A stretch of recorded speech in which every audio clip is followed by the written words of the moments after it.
Hi. It's been a while. Sometimes life happens. It's been a busy 2024 so far. In January, I was ever so graciously taken to Jackson, Wyoming for my 40th birthday, a place that's been on my list for a very long time. Then I had a little dance with skin cancer. That was something. And in between all of that, my kid has been busting his ass in pole vault. On top of your normal day-to-day with life and work and everything in between, it doesn't leave too much time for this. The trick, however, is knowing when you need to take a break. Not from this, of course, but more of a little mental health vacation. Like most people, I would love to travel more, but until Ethan graduates, I need to be a little more economical with my choices. However, when American Airlines sends you an email saying you can go from Dallas to Northern California for 10,000 miles, you go.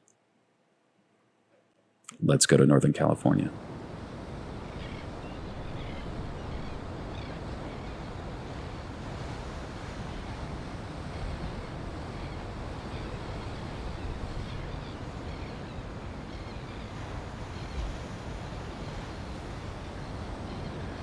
So before I get into it, I bitched in my last video about traveling with my main camera. This guy, my Mamiya RZ672. I took it to Barcelona, and wandering around carrying this heavy-ass thing was not ideal. A photographer and videographer whom I admire, Dylan Spitz, had commented about the necessity of having a smaller setup for traveling, and I thought, I'm going to remember that. I have a lot of cameras, many of which I never use, including this one, Canon EOS 1, because I often forget that I even have it. The Canon EOS 1 is a 35mm film camera that takes Canon EF lenses, which is fantastic because it's got autofocus and I can use my digital lenses on a 35mm film camera. So this time I brought them both. On this guy, I only shot Kodak Gold. On this guy, I only shot Portra 160. Located about an hour north of San Francisco is a little town of Cotati, California. Population 7,584. I love little offbeat, colorful places like this. It reminds me a lot of where I grew up and how I grew up. I grew up on a little island in the Pacific Northwest. My brother and I had woods to explore and forts to build. People who live there are eclectic and unique. Those real kind of salt of the earth people. The air is always clean. You can always hear wind blowing through the pine trees. And it always smells like the sea. So when I find myself in a place like Cotati, the majority of me can simply disconnect and enjoy it for what it is.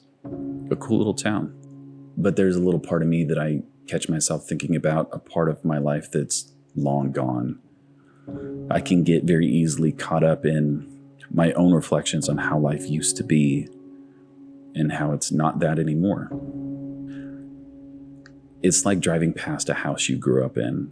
You know, you think about the kid that you were, the people that aren't here anymore. I'm just getting old.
One of the things we wanted to do was to drive out to the coast, which from Katati is maybe an hour through some of the most stunning scenery. So we get up on a Saturday, not a cloud in the sky, get our coffee and head for the coast. The 101 is a literal dividing line between urban city and rolling green hills and dairy farms. My spirits were very high because usually when I want to take a photograph, the weather rarely cooperates. And the closer we got to the coast, you could just see on the horizon this very distinct ghostly layer of marine fog. One line kept replaying in my head. It's a line that I've probably heard more in my childhood than any other. Well, other than I'll give you something to cry about. That's not funny. But it'll burn off. My dad used to say that on what seemed like a daily basis. On Whidbey Island, anyone who lives there or grew up there or has spent any time there has probably either heard or uttered those words. And sometimes it's true, and sometimes it's not. Sometimes it does not burn off, and you just sort of like have to deal with the fog like it's camped out and not going home until the beer's gone. That was this day. But in the back of my head, I could hear my dad's voice saying, "It'll burn off." So we drove up and down the coast with our fingers hopelessly crossed.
Stop looking at me.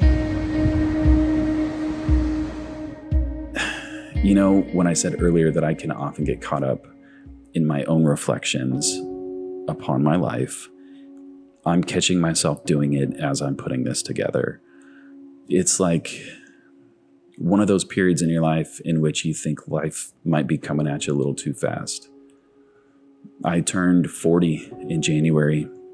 I had that shit running with skin cancer, and this time next year, Ethan will have just graduated high school and he'll be ready to venture out into the world on his own. So I find myself reflecting on these past 2-ish decades about the childhood that he had. Was it the best I could have made for him? The guilt that it might not have been like mine. Not worse, but different. When I was a kid, in the summer times, several things happened. First, as soon as school ended, my mom would shave my and my brother's heads. Then, the rule was you ate breakfast, and then you stayed outside until dinner time. You ate lunch outside, you drank water from the hose outside, you pissed outside, and generally you weren't allowed back in the house unless you had to take a shit. Then, out. Ethan could never have that here in Texas. it would either be a heat stroke or a second-degree sunburn. We grew up on an island. We were either always on the water fishing or in the woods exploring, but there's no woods to explore here. There's no forts to build.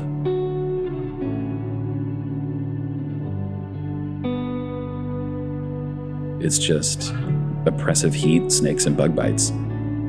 Like I said, not better or worse, just different, but different feels shortchanged. It never burned off, so we stopped in Bodega Bay for a beer and a misguided hope that by the time the beer was gone, it would have actually burned off.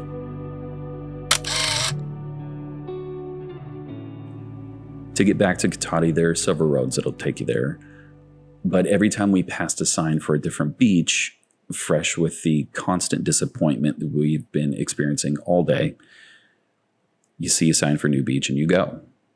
I mean, there's only one way to find out.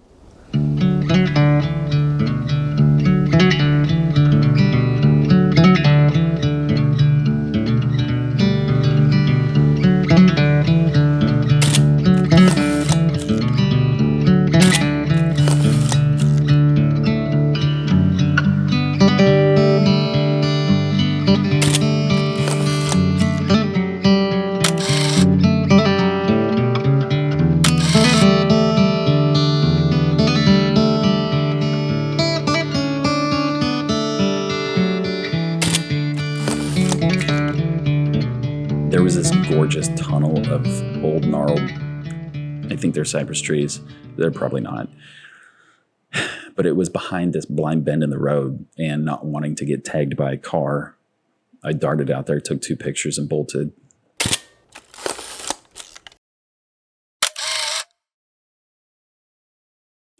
Since the beaches were a total disappointment, that irritating aspect of me as a person, one of many, that always wants to turn around and take a photo of some mundane shit on the side of the road, was in full effect. Like this. Trees.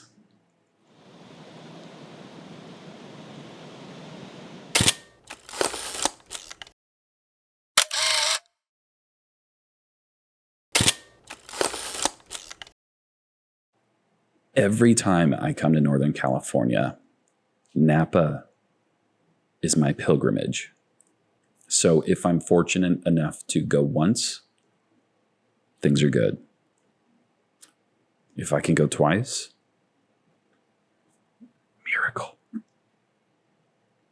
For those unfamiliar, Napa Valley has a north and a south end. The south end is where you find the actual town of Napa and my favorite place in the world, the Vintners Collective. The north end is where you find a little town of Calistoga and my second favorite place, Vault. Now, when you're driving into Napa Valley from the north end, you come down out of the mountains and it's like the gates of heaven have opened up before you and unveiled are grapevines carpeting the valley floor, stretched out to the horizon.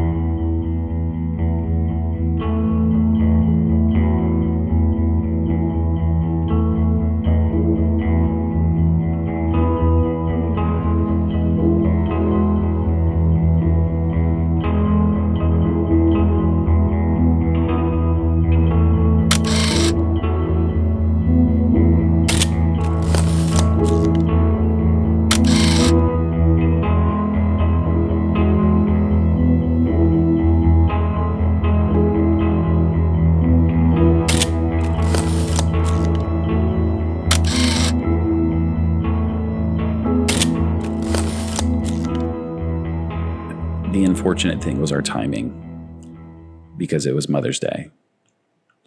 And my second favorite place in the world, Vault, was closed. Understandably so. Romeo Vineyards and Cellars, however, were not.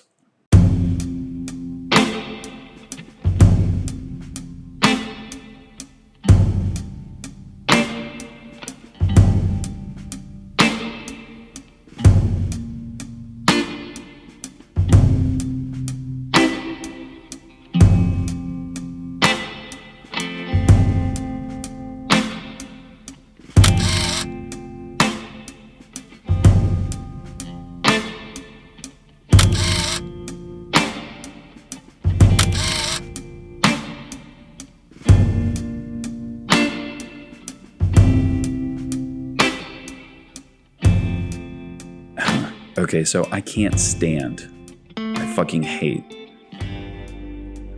crooked horizons or vertical lines that aren't straight.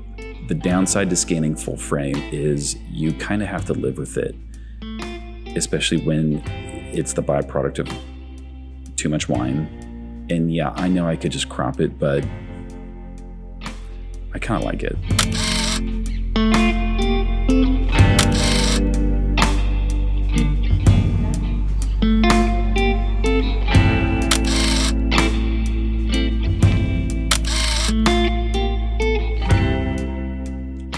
For those that maybe don't have alcoholism, that silver thing in the photo is a spittoon.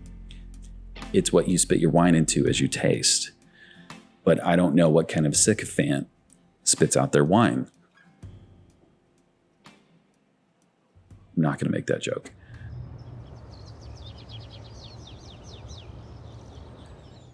When you know you've got to get back on a plane and go to the ass crack of Texas with the heat indexes already in the hundreds, you take every advantage of being outside, including communing with the wildlife.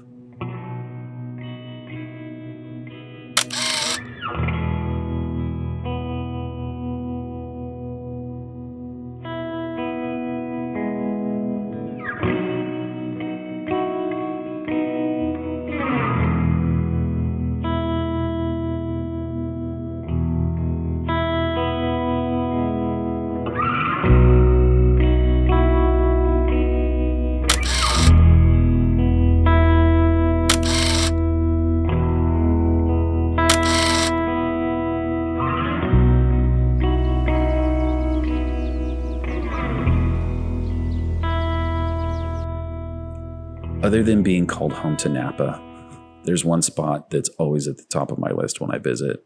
In the little town of Geyserville is Diavola, the greatest pizza on earth.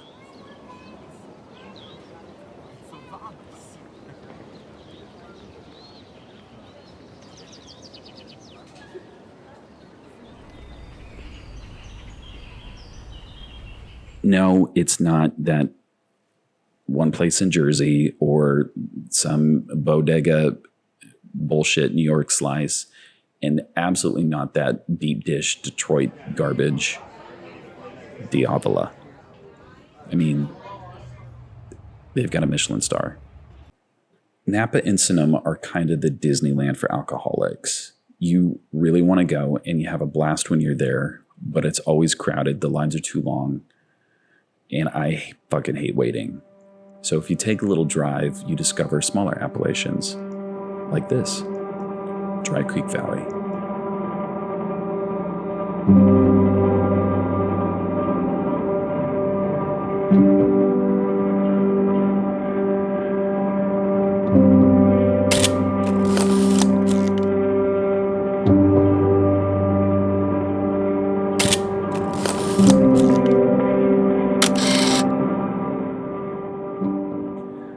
I've said before in other videos that if I have the opportunity to revisit a location that I previously photographed, I'm going to stop.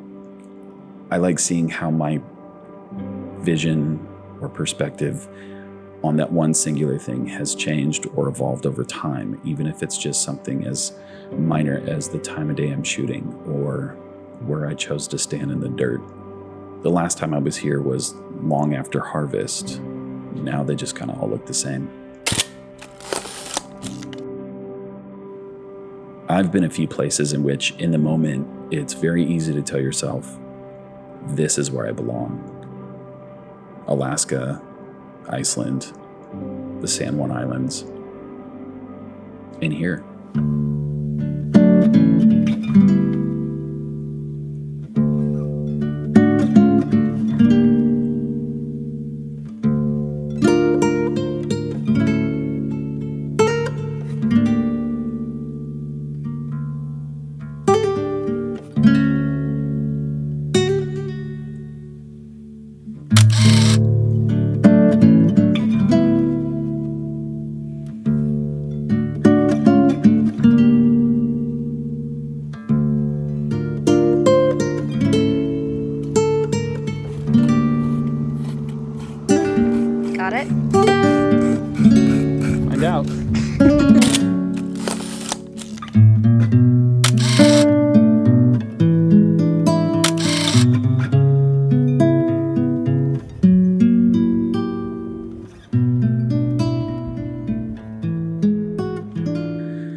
It's hard for me sometimes to get out of my head, especially when I can't stop thinking about those singular points that are inevitable.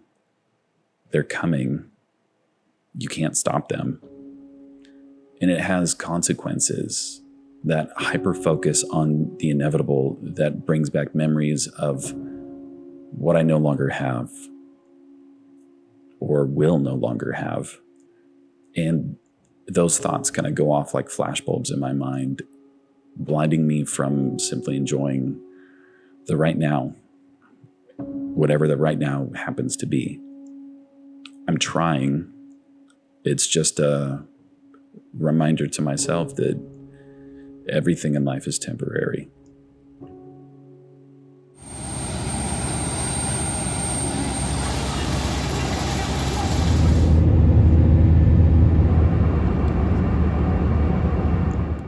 The silver lining is, however, that's not my suitcase they just left out there.